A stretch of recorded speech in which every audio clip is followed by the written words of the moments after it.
আজকে আমি যে রেসিপিটি শেয়ার করছি, আমি জানি না এটা কেউ এভাবে তৈরি করেন কিনা।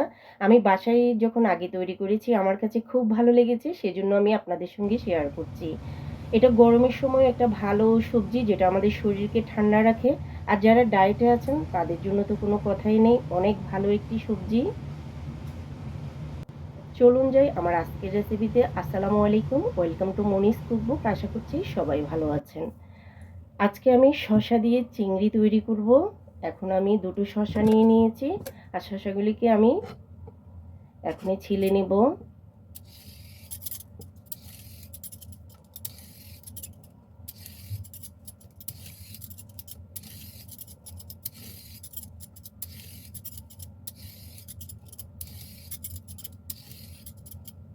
আমি পুরোপুরি দুটো শসাকেই ছিলে নিয়েছি। এখন আমি কেটে নেব আমার সাইজ মতো।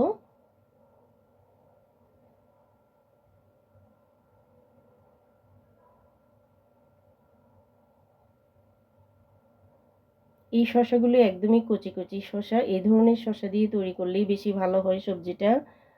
দেখতে পাচ্ছেন যেহেতু শসাগুলি খুবই কচি, সেজন্য আমি বিচিগুলি ফেলবো না, বিচি সহই আমি তৈরি করব। আপনারা চাইলে শসার বিচিগুলি উপর থেকে একটু ফেলে দিতে পারেন। এভাবে লম্বা লম্বি করে আমি কেটে নিয়েছি। সবগুলো শসাকে আমি এভাবে কেটে নিয়েছি। এখন আমি পাতিল বসিয়ে দিয়ে পরিমাণ মতো তেল দিয়ে দিচ্ছি।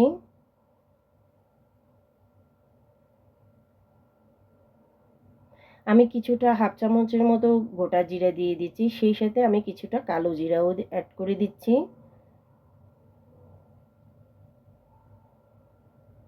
আমি এখানে হাফ কাপ পরিমাণ পেঁয়াজ কুচি আর 2 টেবিল চামচের মতো রসুন কুচি দিয়ে দিচ্ছি। পেঁয়াজ রসুনকে আমি হালকা ব্রাউন করে নিব।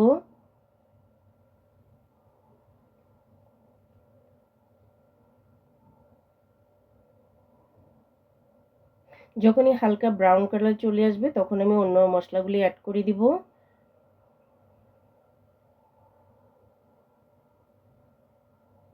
আমি এখানে মরিচ, হলুদ আর সামান্য ধনিয়া আর কিছুটা 1 চামচের মতো লবণ দিয়ে দিয়েছি। আমি এখানে হাফ চা চামচের মতো সব মশলাগুলি নিয়েছি।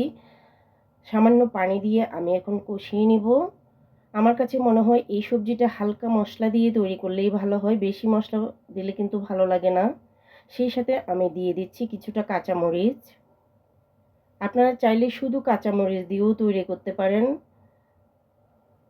শসার তরকারি অবশ্যই হালকা মশলা দিয়ে তৈরি করতে হবে, না হলে কিন্তু ভালো লাগবে না খেতে। মশলাটাকে আমি কষিয়ে নিয়েছি কয়েক মিনিটের মতো, দেখতে পাচ্ছেন।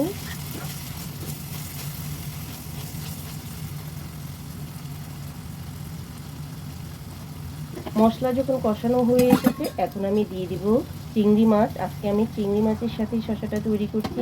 আপনারা চাইলে শসাকে যে কোনো বড় মাছের সঙ্গেও তৈরি করতে পারেন। বাসায় তৈরি করে দেখবেন এটার টেস্ট কিন্তু অনেক বেশি ভালো আসে। এখন আমি চিংড়ি মাছকে 1-2 মিনিটের মতো কষিয়ে নেব। প্রথমে চিংড়ি মাছটা কষিয়ে নিলে চিংড়ি মাছের যে আষ্টে গন্ধ থাকে সেটাও চলে যায়। বেশি কষানো যাবে না চিংড়ি মাছ, তাহলে শক্ত হয়ে যেতে পারে। সেই জন্য 1-2 মিনিটের মতো কষিয়ে নেব। এখন আমি দিয়ে দিচ্ছি আমার কেটে রাখা শসাগুলো। শসাকে আমরা সালাদ হিসেবে খেয়ে থাকি, কিন্তু এইভাবে সবজি হিসেবে রান্না করে দেখবেন ভীষণ ভালো লাগে। আর এটা গরমের সময় শরীরকে ভীষণ ঠান্ডা রাখে। চিংড়ির সঙ্গে আমি শসাগুলিকে ভালোভাবে নাড়াচাড়া করে নিচ্ছি।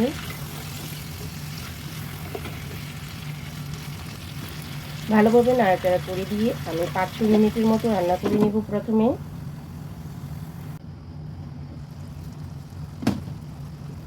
5-6 মিনিট পর আমি ফিরে এসেছি। আমি আবারও ভালোভাবে মিক্স করে নিচ্ছি উল্টে পাল্টে।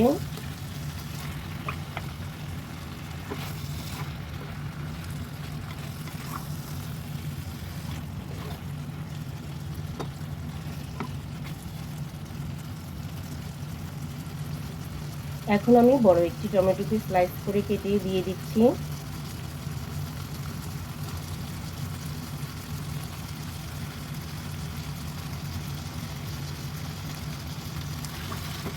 আমি আবারও ভালোভাবে মিক্স করে নিচ্ছি।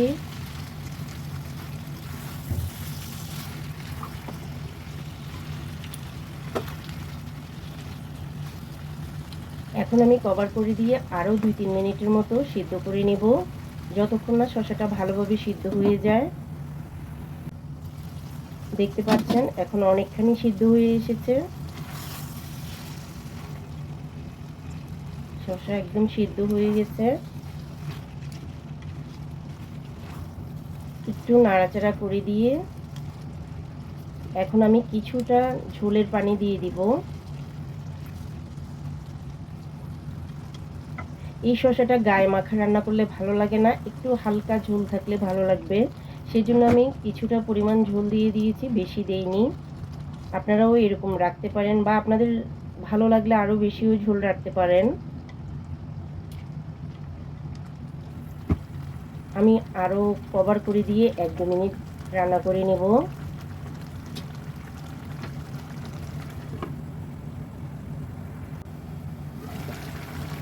আমার রান্নাটা পুরোপুরি হয়ে গেছে, শসাও সিদ্ধ হয়ে গেছে। এখন আমি চুলার জালকে অফ করে দিচ্ছি।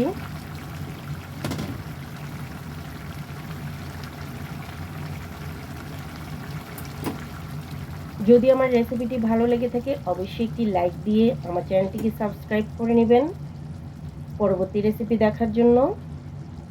সবাই ভালো থাকবেন, সুস্থ থাকবেন। দেখা হবে অন্য কোনো নেক্সট ভিডিওতে। আল্লাহ হাফেজ। আসসালামু আলাইকুম।